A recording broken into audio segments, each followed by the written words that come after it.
نجم الكرة الهولندية يدخل في اليسار ويسار جول جول جول جول جول جول جول جول. الألمان هم الآن ملوك الزمان.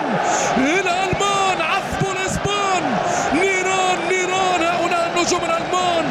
كرة ألمانية ذهبية عادت إلى مداراتها الطبيعية بذكريات السبعينية.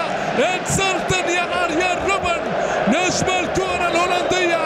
يسارية ذهبية في الشباك الكتالونية. نار بايرن ميونخ في هذا المشوار. أريان روبن الهولندي المتحدي والكتيبة البافارية تأخذ أجمل أسبقية على الأراضي الكتالونية.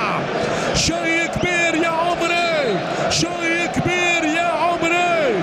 كرة رائعة، كرة خرافية بافارية في الملاعب الأوروبية. مانجوكيتش روبن التمرير لويس جوستافو.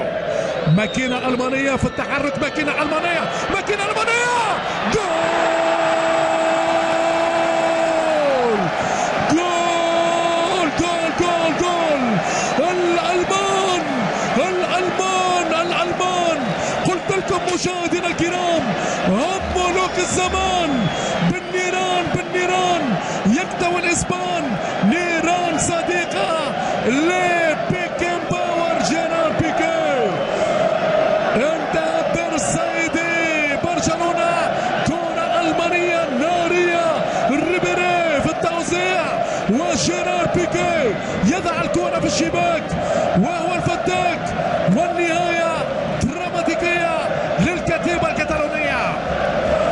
قلت لك عذبت ألمانيا سابقا. منتخب إسبانيا فاز على ألمانيا في نهائي اليورو 2008. منتخب إسبانيا أقصى ألمانيا من نصف نهائي المونديال 2010. ومنتخب إسبانيا فاز باليورو 2012.